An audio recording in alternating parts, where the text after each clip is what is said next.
예레미야서 15장 10절에서 21절, 제가 10절, 여러분 11절 우리 교독하도록 하겠습니다. 내게 재앙이로다 나의 어머니여, 어머니께서 나를 온 세계에 다투는 자와 싸우는 자를 만날 자로 낳으셨도다. 내가 꾸어지지도 아니하였고 사람이 내게 꾸이지도 아니하건만은 다 나를 저주하는도다. 여호와께서 이르시되 내가 진실로 너를 강하게 할 것이요 너에게 복을 받게 할 것이며 내가 진실로 내 원수로 재앙과 환난할 때 내게 강구하리. 누가 능히 곧 북방의 철과 놋을 꺾으리요.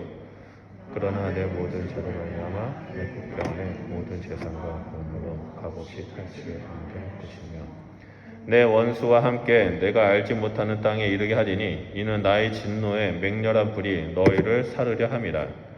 여호와 주께서 하시오니 원하건대 주는 나를 기억하시며 돌보시다 나를 박해하는 자에게 보복하시고 주의 오래 참으심으로 말미암아 나로 멸망하지 아니하게 하시며 주를 위하여 내가 부끄러움 당할 줄을 아시옵소서. 만군의 하나님 여호와시여, 나는 주의 이름으로 일컬음을 받는 자라. 내가 주의 말씀을 얻어먹었사오니 주의 말씀은 내게 기쁨과 내 마음의 즐거움이오나 내가 기뻐하는 자의 모임 가운데 앉지 아니하며 주의 손에 붙들려 풀만졌사오니 주께서 분노로 내게 주셨습니다. 나의 고통이 계속하며 상처가 중하여 낫지 아니함은 어찌 됨이니까? 주께서 내게 대하여 물이 말라 속이는 시내와 같으시리이까? 여호와께서 이와 같이 말씀하시되 내가 만일 돌아오면 내가 너를 다시 이끌어 내 앞에 세울 것이며 내가 만일 헛된 것을 버리고 귀한 것을 말한다면 너는 나의 입이 될 것이라. 그들은 내게로 돌아오려니와 너는 그들에게 돌아가지 말지니라.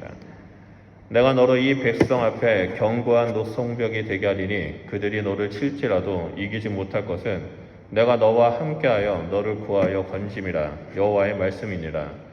내가 너를 악한 자의 손에 건지며 무서운 자의 손에서 구원하시리라. 아멘. 우리 옆에 분하고 기도하겠습니다. 옆에 분하고 인사하도록 하겠습니다. 하나님은 어제나 오늘이라 영원토록 함께 하십니다. 우리 인사하도록 하겠습니다.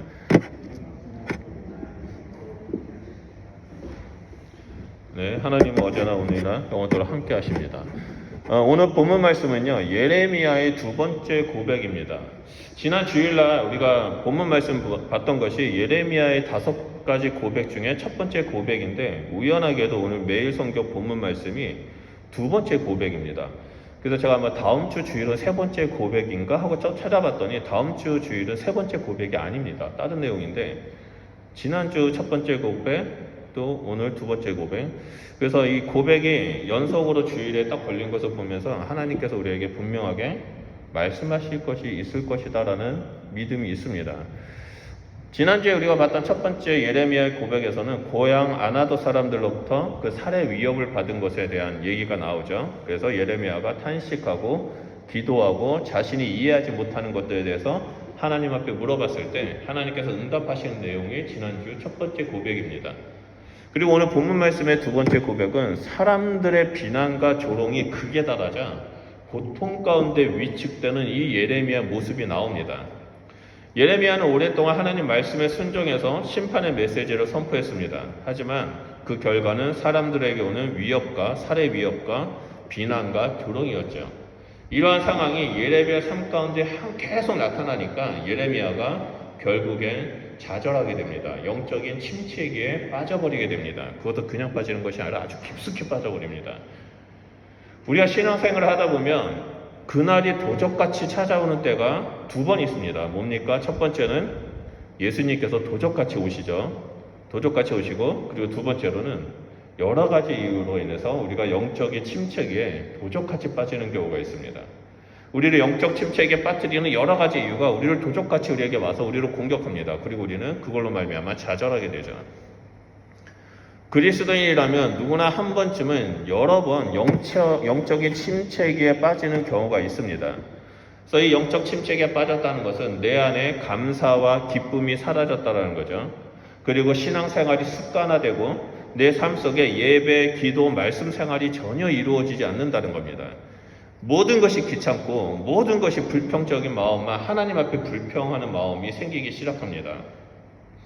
그런데 문제는 이러한 영적인 침체에서 우리가 빨리 회복되어 가지고 정상적인 신앙생활 하나님 앞에 믿음 생활을 하면 되는데 그렇지 않고 방치해 둔다는 겁니다. 그렇게 되면 어떻게 됩니까? 나도 모르게 우리의 영혼은 죽어가게 됩니다. 그렇기 때문에 우리가 매 순간마다 하나님 앞에 나의 신앙생활, 내 안에 기쁨이 사라졌는가, 또한 내 안에 감사가 사라졌는가, 여러 가지 등등 신앙생활을 체크해 봐야 합니다. 영적인 상태를 체크해 보고 어떻게든 하나님 앞에 머물기로 작정하고 결정하고 기도하며 나아가야 한다는 거죠. 성경을 보면 이런 영적인 침체기에 빠진 사람들이 너무나 많습니다. 대표적인 예로 욥이 있죠. 외부 환경으로 인해서 여러 가지 사건으로 인해서 그리고 몸에 나타나는 그 질병으로 인해서 영적인 침체에 빠져서 욥이 이렇게 말합니다. 내가 태어나지 않았더라면 내가 이 땅에서 왜 태어났지? 이러면서 자신의 태어난 것을 부정합니다. 엘리야도 마찬가지죠. 이세벨의 그 살해 위협 속에서 엘리야가 광야로 도망갑니다. 로뎀나무 밑에서 자신을 죽여달라고 하나님 앞에 외치죠. 그리고 죽을 작정을 하고 땡볕에서 그냥 널브러져서 잠을 잡니다. 그리고 요나는 어떻습니까? 하나님의 말씀을 거부하고 도망치다가 영적인 침체에 빠집니다. 이를 볼 때 이 영적인 침체는요, 외부에서 오는 사건, 내가 생각지도 못했던 그런 사건과 질병과 사람들의 위협적인 핍박과 아니면 요나처럼 하나님의 말씀을 거부하는 그 불순종으로 인해서 오는 것을 볼 수 있습니다. 오늘 본문 말씀도 예레미야는 이 영적 침체에 빠지게 되는데 그 이유가 외부에서 오는 사건으로 말미암아 영적인 침체에 빠지게 됩니다. 사람들이 이 예레미야를 죽이려고까지 시도했죠. 아나돗이라는 자기 고향 사람들이 죽이려고 시도했었고 그 외에 수많은 사람들이 예레미야를 비난하고 조롱하고 그렇습니다.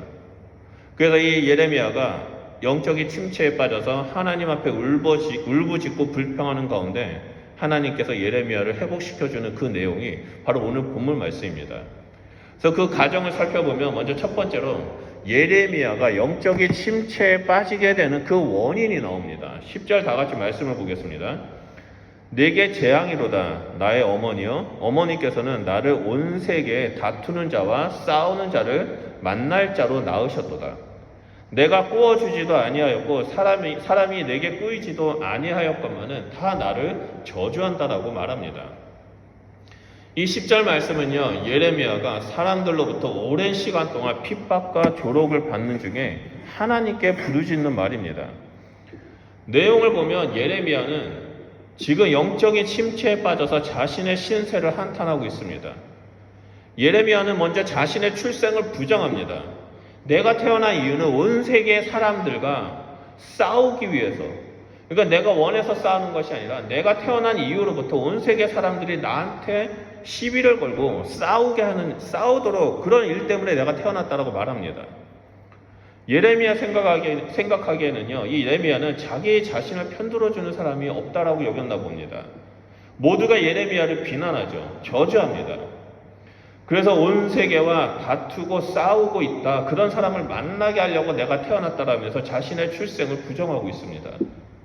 게다가 자신은요, 꾸어주지도 아니하였고 꾸지도 않았다라고 말합니다. 그래서 꾸어주는 것과 꾸는 것은요, 고대 이스라엘의 경제적인 행위, 경제적인 그런 비즈니스 행위, 생활 그런 것들을 말합니다.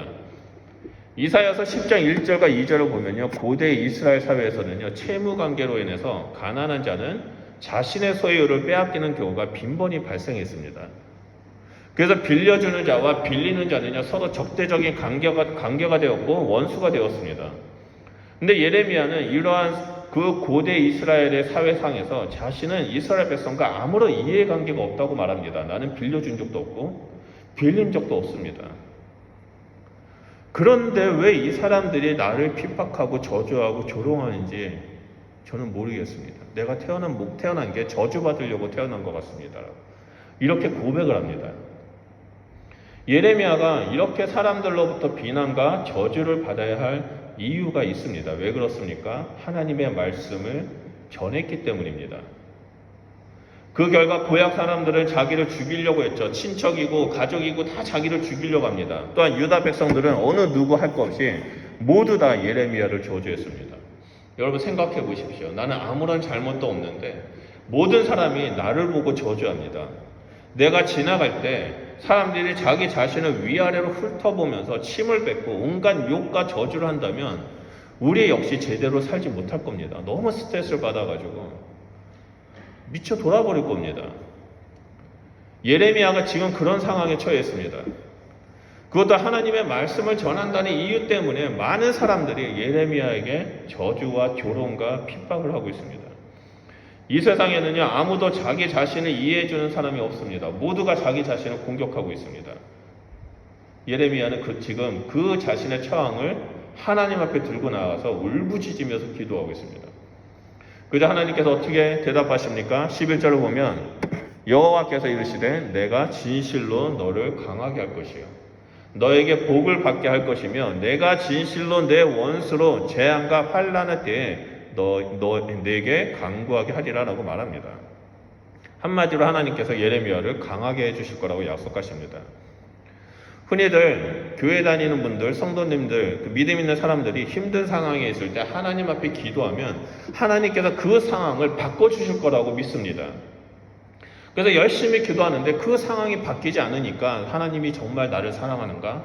하나님의 나를 왜 내 기도를 들어주지 않지라고 생각하는 분들이 있습니다. 근데 우리가 알아야 되는 것은 하나님은 대부분 우리의 기도를 들으시고 그 상황을 바꿔주시는 것이 아니라 우리를 변화시켜준다는 겁니다. 그 상황 가운데 우리가 감당할 수 있는 영적인 능력을 주시고 그 상황 가운데 하나님을 더 붙잡고 의지할 수 있는 그 마음과 그 믿음을 주신다는 겁니다. 그래서 하나님과 함께 이 모든 아픔을, 고통을, 그 어려운 환경을 돌파할 수 있는 그 강한 영적인 능력, 그 믿음을 주신다는 겁니다. 그리고 하나님은 우리에게 이렇게 말씀하시죠. 너에게 복을 얻게 될 거야. 이 상황을 통해서 너는 복을 받게 될 거야. 근데 이 복은요, 세속적인 축복, 부자가 되거나 명예를 얻어 성공한다는 것이 아닙니다. 내가 이 상황을 하나님 앞에 기도했더니 하나님께서 이 상황을 확 바꿔주셔서 나를 믿음의 사람으로 높여주겠다. 그런 복이 아닙니다. 이 복을 받게 해주겠다라는 히브리어 성경 원어 뜻을 보면요, 고난 중에서 너를 자유롭게 풀어 놓아 주겠다라는 뜻입니다. 아무리 고난이 와도 너의 마음의 평강을 뺏을 자가 없다는 겁니다. 왜냐하면 내가 너에게 영적인 능력을 주기 때문에. 아무리 고난이 와도 우리는 하나님 안에서 자유케 되고 그 고난이, 그 어려운 환경이 우리를 짓누를 수 없다는 겁니다. 하나님께서 나에게 영적인 능력을 주시고 평강으로 사로잡아 주시기 때문에. 또 하나님은 원수들 재앙과 환난의 때에 너에게 강구하게 하리라라고 말씀하십니다. 이것이 우리에게 주는 가장 놀라운 축복이라고 저는 생각합니다. 나를 핍박하고 저주하고 조롱했던 사람들이 찾아와가지고 결국 힘든 상황에 닥쳤을 때 나에게 찾아와서 저를 위해서 기도해 주십시오. 그러고 있다는 겁니다. 그전에는 나를 죽이고 싶어서 나를 조롱하고 비난하고 침뱉고 했던 사람들이 자기들이 힘든 상황이 오니까 정말 하나님 사람을 찾아야지 했다 보니까 내가 조롱했던 저 사람이 하나님의 사람이구나. 그 사람한테 나를 위해 기도해달라고 요청해야 되겠다. 라고 고백한다는 겁니다. 여러분, 이 얼마나 놀라운 축복입니까? 그 누구도 하나님을 붙잡고 나아가는 자는 무너뜨릴 수가 없습니다. 12절 말씀처럼 하나님께서 당신의 백성을 철과 녹같이 강하게 만들어 주시기 때문입니다. 그리고 오히려 하나님의 사람을 핍박하고 조롱하는 자들은 모든 죄로 말미암아 하나님의 진노의 맹렬한 불에 사로잡히게 될 것이라고 말씀하십니다. 지금은 그들이 승리한 것 같지만 마지막 때에 주님의 심판이 나타나게 되면 그들은 자신들이 저지른 죄악에 대해서 하나님 앞에 다 드러나게 되고 하나님을 심판하실 거라는 겁니다. 우리는 이 말씀을 통해서 외부의 영향이든 내부의 내 심적인 문제이든 그것이 무엇이든 간에 내가 영적 침체기에 빠졌다면 하나님 앞에 나아가 부르짖어야 한다는 것을 볼 수 있습니다. 우리가 하나님께 내가 처한 상황, 나를 힘들게 하는 것들을 기도한다면 하나님은 우리를 강하게 하시고 영적인 침체에서 회복시켜 주신다는 겁니다. 여러분, 엘리야는 홀로 광야에서 그 로덴 나무 밑에서 하나님 앞에 죽여달라고 부르짖었습니다. 내가 하나님 말씀대로 했더니 저 사람이 저를 죽이려고 합니다. 근데 내가 저 사람들이 죽기 전에 주님 하나님 저를 죽여주십시오. 그렇게 마음에 있는 걸 막 쏟아부었더니 하나님께서 어떻게 하셨습니까? 천사를 보내서 그늘과 먹을 것과 마실 것을 주시면서 회복시켜 주셨습니다. 우리 역시 나를 영적인 침체에 빠뜨리는 것이 있다면 우리는 그 원인 되는 것을 하나님 앞에 들고 가야 됩니다. 하나님, 저를 힘들게 하는 것이 이것이 있습니다. 하나님, 제가 어떻게 반응해야 될지 모르겠습니다. 아니, 저 좀 살려주십시오. 저 미치겠습니다. 제 영혼이 죽어갑니다라고 우리는 기도해야 한다는 거죠. 여러분, 우리는 어떠한 상황이 있든 간에 하나님 앞에 내 마음을 다 쏟아부어야 합니다. 그 원인을 하나님 앞에 내던져야 됩니다. 하나님, 저에게 처한 이 모든 상황을 하나님 아시오니 하나님, 저에게 하시고자 하신 말씀이 있다면 알려주십시오. 하나님, 저는 너무나 힘듭니다. 이대로 있으면 저는 죽을 수밖에 없사오니 제 영혼을 소생케 시켜주십시오. 그럴 때 하나님께서 우리 마음 가운데 일하셔서 그 모든 것들을 이겨낼 수 있는 힘을 주신다는 겁니다. 그리고 두 번째로, 우리가 하나님 앞에 기도할 때는요, 마음에 담긴 것을 아주 구체적으로 솔직하게 말해야 한다는 겁니다. 15절 말씀을 보면 여호와여, 주께서 아시오니 원하건대 주는 나를 기억하시며 돌보시사 나를 박해하는 자에게 보복하시고 주의 오래 참으심으로 말미암아 나로 멸망하지 아니하게 하옵시며 주를 위하여 내가 부끄러움 당하는 줄을 아시옵소서라고 말합니다. 방금 읽었던 이 말씀에는요, 예레미야가 하나님께 구체적으로 기도하는 내용입니다. 크게 5가지로 이 예레미야는 기도합니다. 뭐라고 기도합니까? 첫 번째로는 온갖 박해와 비난에 시달리는 자신을 기억해달라는 겁니다. 둘째로는 위협 속에 있는 자신을 돌봐달라고 기도합니다. 그리고 셋째는 자신을 박해하는 자에게 보복해달라고 기도하고요. 넷째는 하나님께서 오래 참으심으로 자신을 멸망하지 않게 해달라고 기도합니다. 그리고 마지막 5번째로는 예레미야는 자신은 주님 때문에 수치를 당하고 있으니까 당신이 책임져 달라고 하나님 앞에 기도합니다. 이렇게 기도하고 나서 16절과 18절을 보면요, 예레미야는 자신이 받은 상처와 고통을 또 하나님 앞에 낱낱하게 여기 말하고 있습니다. 한번 볼까요? 만군의 하나님 여호와시여, 나는 주의 이름으로 일컬음을 받는 자라. 내가 주의 말씀을 얻어먹었사오니 주의 말씀은 내게 기쁨과 내 마음의 즐거움이오나 기뻐하는 자의 모임 가운데 앉지 아니하며 즐거워하지도 아니하고 주의 손에 붙들려 홀로 앉았사오니 이는 주께서 분노로 내게 채우셨음이니이다. 나의 고통이 계속하며 상처가 중하여 낫지 아니하면 어찌 됨이니까? 주께서 내게 대하여 물이 말라서 속이는 시내 같으시니까 라고 말합니다. 방금 읽어본 말씀을 보면요, 예레미야의 신앙생활과 현실 생활이 서로 어긋나 있는 것을 볼 수 있습니다. 16절 고백을 보면요, 예레미야는 주님의 말씀을 먹고 주의 말씀은 내게 기쁨과 즐거움이 되었다라고 고백합니다. 지금 예레미야는 영적 생활은 하나님의 말씀으로 인해서 기뻐하고 즐거워하고 있지만 현실 세계에서는 고통과 상처가 낫지 않고 있다라고 말합니다. 그래서 이 주님께서 내게 대해서는 물이 말라서 속이는 시내와 같다라고 하나님을 불신하기 시작합니다. 하나님에 대해서 대놓고 불평을 합니다. 하나님은 분명히 예레미야를 지켜주겠다라고 말씀하시고 약속하셨는데 현실 상황은 점점 더 어려워지고 있습니다. 살해 위협은 커져가고 예레미야를 향해서 조롱하고 비난하는 그런 왕따를 시키는 일들이 더욱더 커져가고 있습니다. 그러다 보니까 예레미야 안에 하나님을 향한 불평이 하나둘씩 생기기 시작하면서 하나님, 물이 말라서 비틀어버린 저 메마른 땅, 저 시내와 같습니다. 하나님 그런 분입니다. 저에게 그렇습니다라고 말합니다. 예레미야가 왜 이렇게 하나님 앞에 불평까지 했을까요? 그것은 예레미야는 지금 자신을 둘러싼 현실에 집중하다 보니까 평안과 기쁨을 잊어버리고 한순간에 믿음을 잊어버리는 것입니다. 그런 예레미야에게 하나님은 다시 약속의 말씀을 하시기 시작합니다. 19절 말씀을 볼까요? 여호와께서 이와 같이 말씀하시되 내가 만일 돌아오면 내가 너를 다시 이끌어 내 앞에 세울 것이며 내가 만일 헛된 것을 버리고 귀한 것을 말한다면 너는 나의 입이 될 것이라. 그들은 내게로 돌아오려니와 너는 그들에게 돌아가지 말지니라 라고 말합니다. 여러분, 이 구절이 너무나 하나님의 사랑이 들어가 있습니다. 왜 그러냐면 예레미야는 하나님 앞에 불평을 하죠. 하나님 앞에 불신앙을 보여줍니다. 근데 하나님께서 뭐라고 말씀하십니까? 너가 나에게 돌아온다면, 네가 회개한다면 나는 너를 다시 세울 거야. 내가 네 마음을 너무나 잘 알아. 네가 지금 힘들어 알고, 네가 어려워하고, 네 안에 분노가 쌓이고 두려워하는 거 다 알아. 그래서 네가 지금 나한테 이런 불평하는 것까지 나는 다 이해해. 그러니 나한테 다시 돌아오길 바래. 내가 너를 감싸줄 거야. 너의 상처를 내가 치유할 거야. 그리고 나는 그들에게 나의 마음을, 나의 말을 전하는 너는 나의 입이 될 거야. 그리고 너를 통해서 그들은 너한테 돌아올 것이고, 너는 그들에게 계속해서 말씀을 전하는 자로 서 있게 될 거야. 하나님은 예레미야를 부드러운 음성으로 책망도 하시면서 사랑 가운데 이끌어 주십니다. 믿음이 흔들리고 불평해서 다시 돌아온다면 하나님은 다시 예레미야를 이끌어서 앞에 세우실 거라고 말씀하십니다. 남유다 왕국이 바벨론에 의해서 결국 멸망했습니다. 수많은 사람들이 죽었고 수많은 사람들이 바벨론 포로로 끌려가게 됩니다.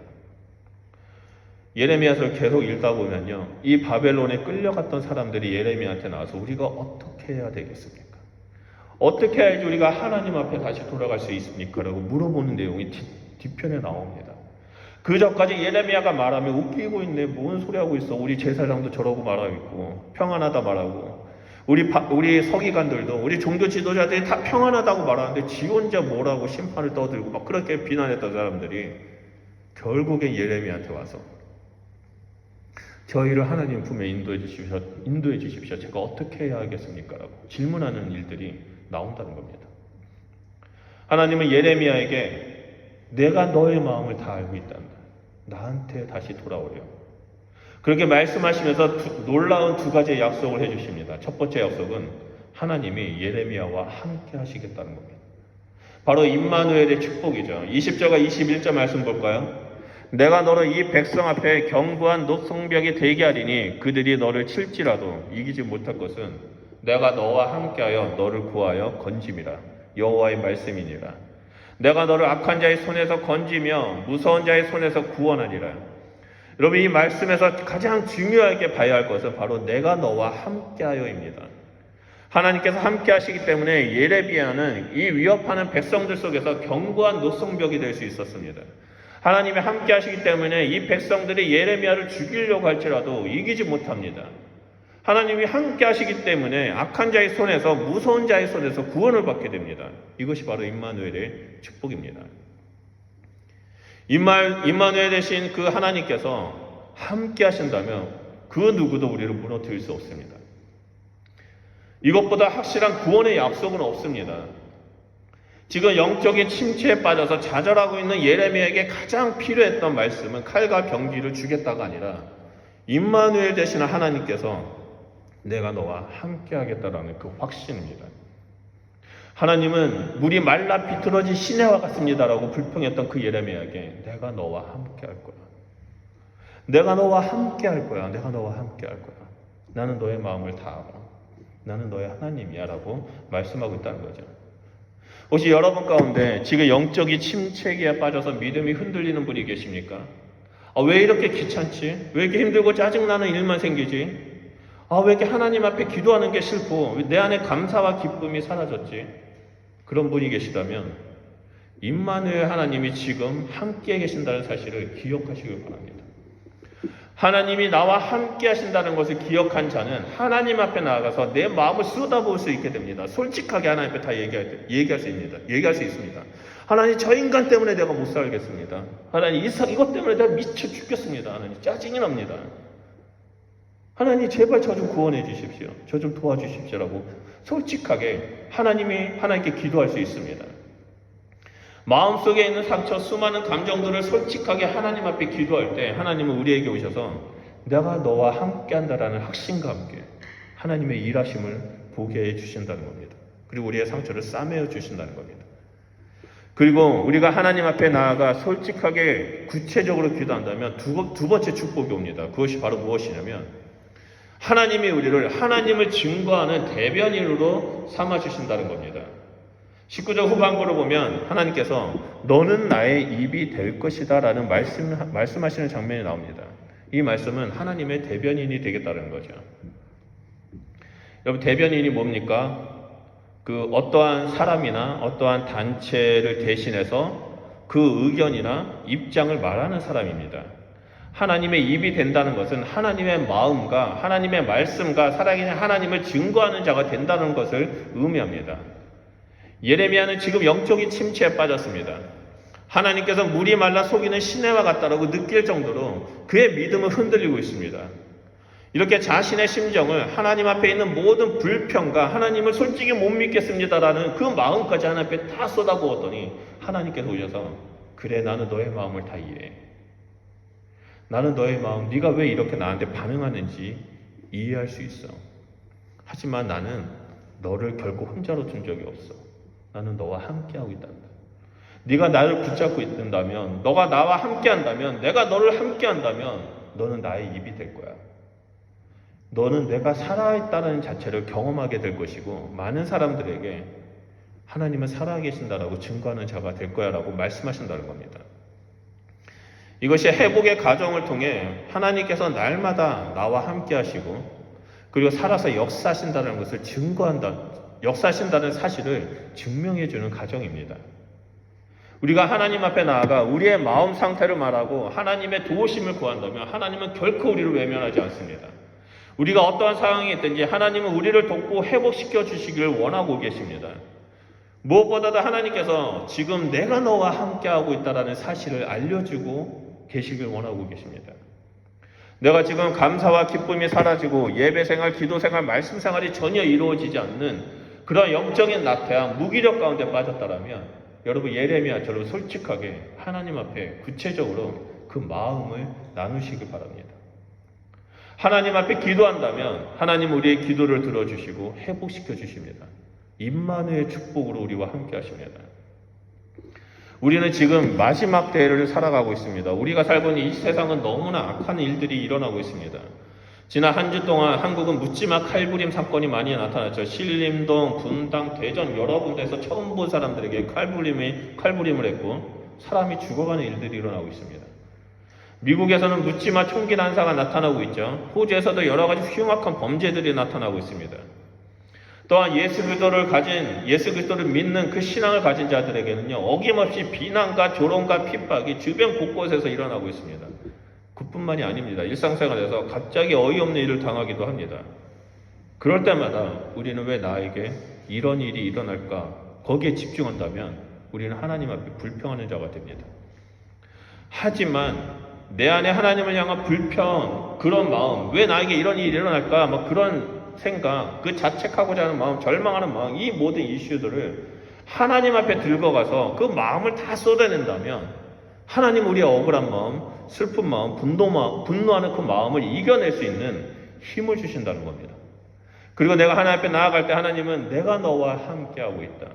내가 너를 통해 선한 일을 행할 거야. 많은 사람들이 지금 너를 이해하지 못하고 너를 조롱한다 할지라도 결국에 너한테 다가와서 너와 함께하고 있는 나를 보게 될 거야. 너는 나를 증거하는 나의 입이 될 거야. 나의 대변인이 될 거야 라고 말씀하신다는 겁니다. 오늘 본문 말씀은 외부의 환경으로 인해 영적인 침체에 빠진 예레미야가 어떻게 하나님 앞에서 회복되어 가는지에 대한 가정이 나와 있습니다. 우리는 이 예레미야처럼 영적인 침체에 빠지는 원인을 냉철하게 바라봐야 합니다. 그리고 그 원인과 함께 하나님 앞에 나아가서 아주 구체적으로 솔직하게 내 마음, 내가 느끼는 감정 모든 것들을 다 올려드려야 합니다. 다윗이 그 광야에서 사울에 쫓겼을 때 하나님 앞에 그 마음을 다 쏟아부었습니다. 시편을 보십시오. 하나님, 저 악인들, 나를 죽이고자 하는 저 악한 놈들 다 싸그리 죽여주십시오. 하나님만이 나의 산성 아닙니까? 하나님, 저들이 저를 죽이려고 합니다. 저 악한 자들의 입을 뭉개주십시오. 그렇게 하나님 앞에 아주 가격하게 자신의 분노를 다 쏟아부었습니다.